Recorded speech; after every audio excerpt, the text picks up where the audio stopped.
Üç yalğandı 40 yalğan. Xalq cho'chki. Bor ekan u yo'q ekan, och ekan u to'q ekan. Tulki yasovul ekan, bo'ri hakavur ekan.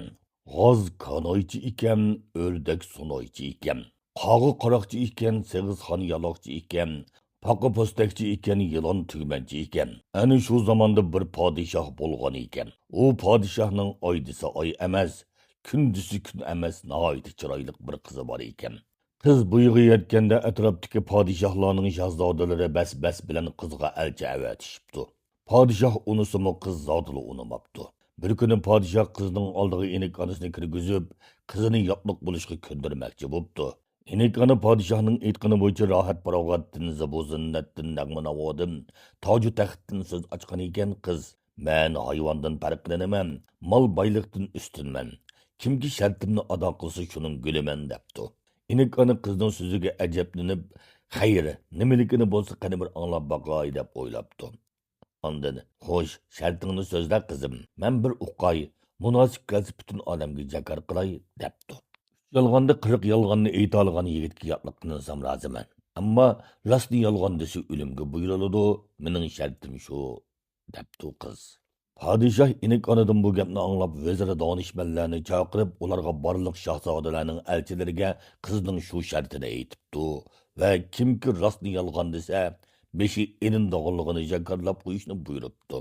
Uzoq o'tmay bu gapni anglagan padişahlikning shahzodalari, cho'ng kichik kurtning bagzodalari va har qaysi xonliqlarning xonzodalari kelishga boshlabdi. Lekin ba'zilari bu shartni ado qilishga kuchi yetmay qizning mehridan kechibdi. Ba'zilari bo'lsa qizning o't piroqida shartni ado qilolmay boshlarini o'limga tutib beribdi. Podshoh oxiri enik ana orqali qiziga bu shartni ado qildigan biror aqlli shahzoda, xonzoda va bagzodani yo'qligini aytibdi. Qizini aqlsizlikda ayblabdi. Lekin qiz buningga zodili ko'nmabdi. Qiz ishonch bilan buni ayta oladigan kishi chiqadi. Otam sabr qilsin, agar chiqmasa mayli debdi. Shu tariqada kunlarning keynidan kunlar o'tibdi, oylarning keynidan oylar o'tibdi. Qizning shartini ni shahzodalar, xonzodalar va bagzodalarning ado qilolmaganligi cho'chak bo'lib, egizdan egizga kuchib, taraf-tarafga tarqalibdi. Endi gapni mushu podshohning shahriga qarashliq Yiroq yezidagi bir kambag'al mo'mayning o'g'lidan anglaydi. Yiroq bir yezida nihoyat kambag'al bir mo'may yashaydi ekan, uning yolg'iz birli o'g'li bor ekan. Ona bola ikkisi attigandan ketchilik şeylerning ishigida ishlab, kunni oron o'tkazadi ekan. Yigit shuncha chaqqon bo'lsa-mu, boylar uni zonliq qilib, o'z ismini atamay Gal deb ataydi ekan. Kunlarning birida Gal bu xabarni anglab, onasining oldiga kirib ijozat so'rabdi. Mo'may o'g'liningmi qizining shartini o'rinlay olmay jon bir yerdan ansirab javob bermabdi. Gal onasining bu andishini sezgandan keyin onasiga tasalli berib, "Xotirjam bo'l, ana. Qizning shartini o'rinlamoq oson" deb o'zining rostlagan so'zlarini bir-birlab deb beribdi. Onasi ilojisiz o'g'lining omonligini tilab ma'qul bo'pti. Gal podshohning ordisiga qarab yo'l olibdi. Oz mingdimi, ko'p mingdimi bunisi noma'lum. Ish qilib bir kuni podshoh ordisining oldiga kelibdi. Yasovullar bu yigitni ko'rib oldini tusibdi. "Sen qaday bu yerda nima qilib yuriysan?" Gal ularning gumonlarini sezibdi-da mundaq debdi. "Men o'g'rimi emas, qaroqchimi emas, lekin bir boyning sodiq quli. Men shu boyning podshohdan yushirib tiqib qo'ygan burdoq qo'ylari to'g'risida xabar berishga keldim. Lekin qo'ylarning sonini podshohning o'ziga aytaman" debdi. Yasovullar shaqqa xabar yetkazgandan keyin ochko'z podshoh xushalligidan Galni chaqiribdi. "Qani qo'ylar haqida chaqqanroq so'zligin" debdi. Gal hech bir huduqmasdan yeniklik bilan: "Men avval sizga rostlagan so'zlarimni aytay, qizlarim kelib anglasin. Sizlar buning bilan qo'ylarning nadiligini bilinglar. Sizlar bilmasizlar qizlari tushunadi" debdi. Podshoh qizni chaqirishga majbur bo'libdi. Gal yolg'onni boshlabdi. Birinchi yolg'on. "Ulug' shohim, mening ismim Gal. O'zim bir kambag'al, otamdan yolg'iz qolgan yetimman. Lekin men nihoyat uzun umr surib, ula oxir oku bo'lib ishimiz qoldik. Men buningga hayronman. Lekin ajablanmayman. Biz ish bo'lgandan keyin oramizda do'stlik, birodarlik paydo bo'ldi.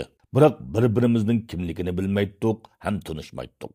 Shu chog'da ushimizga qarasak kiygan kiyimlarimizning go'zalligiga aqlimiz hayron qoldi. Birsimizning yoqisi yo'q, birsimizning itiki yo'q. Yana birsimizning qo'li yo'q. Biz shundoq qilib ikki amo zulmatni ushurishar degandek bir cho'ldagi soyda bir-birimiz bilan mungdashsaqmi anglamasdin. Bilmangsaqmi ko'rmasdin. Yo'lda yurmay, chatga chiqmay, o'ttirdi mingib ketaverdik. Xeyr yo'l mangandan keyin yo'l ustida ushtanga uchrab qoldi. Ko'zimizni yumib qarasak birining tamg'isi yo'q, birining rangi yo'q, yana birining ig'irligi yo'q ekan. Bu üç tengini muşlaşsakmı arz qilishmay, tang bo'lmasimi yaxshi yomonini surishtirmay, adolatlik bilan bilishib oldik. Yana mingib verdik. Yo'l mansaqmı midirlamay, suv yo'q kuli bor bir sayga tushdik. Söz mush yerga kelganda podshoh shundoq darg'azabga keptiki, so'z qilolmay hushidan ketibdi. Bir hazodin keyin hushiga kelib, galni midirlatmay beshini erishni buyuribdi. Gal nihoyat mardonalik bilan tik turib meyg'ini ko'ribdi. Ulug' shohim, men aytay sizlar anglasizlar. Kallam chepilmas, so'zim to'xtamas. So'zida turmagan odam bo'lmas. Hozircha ixtiyorni qizdirga bersizlar, qizdiri buyruq qilsin debdi. Taxtning orqasida o'ltirib galning aytgan hamma so'zlarini anglab, so'zlayotgan yigitning eti gal bo'lsimi so'zi bor ekan degan xayol bilan uning so'zini zavq bilan anglab o'ltirgan Malika taxtning oldiga chiqib, kishi jononidan jonni ayarmi, kuring parvonalari o'tdan yonarmi? Kishining qilgan ishi to'g'ri bo'lsa qo'rqishning o'rni bormi? Aqlli kishilar boshqalarning so'zini oxirigacha sabr toqat bilan anglay oladi. Qani anglab boqayli deb yigitga ishorat qilibdi. Podshoh nima deyishni bilolmay qopti. Podshohning atrofida o'ltirgan o'rda donishmandlari, vazirlari bosh egishib, malikaga ta'zim qilib o'ltirishibdi. Gal yana so'z boshlabdi. Suyuq ko'l bor bir sayga tushdik. Suyuq ko'lda ish biliq o'ynoqlab yuribdi. Bu biliqlarning ikkisi o'lik, birisining jini yo'q ekan.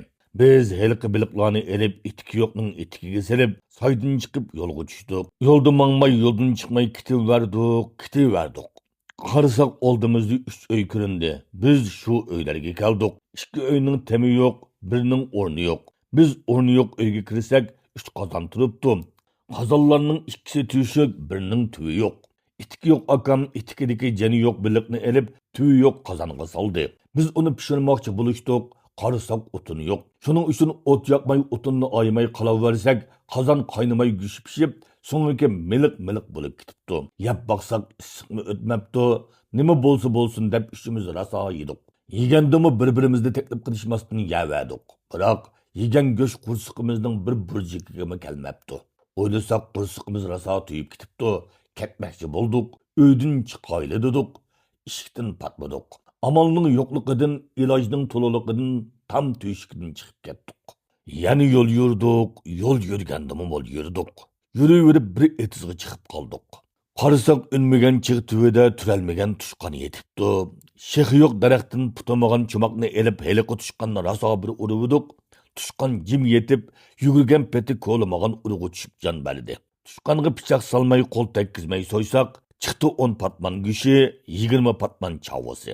6 oydan biri yavatimiz, henimi bar tang yartisi. Shuningdan buyon biz och qilib akam mendan xafa bo'lib, o'zi bilgan yerga ketdi. 20 patman chavo yog' menga qoldi.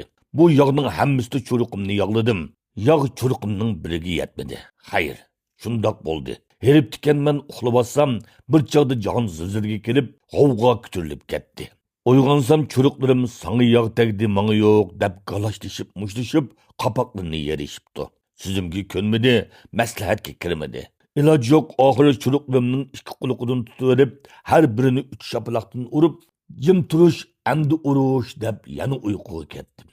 Bir vaqtda uyg'onib qarasam, yog'langan churuqim g'o'li yo'q chapidimni soldirib olib, o'zi yepinib razo uxlab etibdi. Yog' tegmagini xafa bo'lib qaytib ketibdi. Yog'lagan churuqimni uyg'otib, bir kaslanchikni harviga qetib yo'lga ravon bo'ldik. Churuqim harvini haydadi, men yo'l ko'rsatdim. Shundoq qilib, ming bir mushaqqatda uyga asolda yetib keldim. Men uydan chiqish vaqtida uyda bir mo'may, bir xo'roz bor edi. Qaytib kelsam uy yo'q, uy bo'lsimi o'rni yo'q. Temi bo'lsimi leyi yo'q. Atrofga qarasam hech nima yo'q. Menga bu toza tatqiliq bo'ldi. Endi uyni, mo'mayni, xo'rozni nerdan topay podshohim? Arzimni bayon qilay deb huzurlarga keldim. Deb gal inkini silab xotirjam turibdi.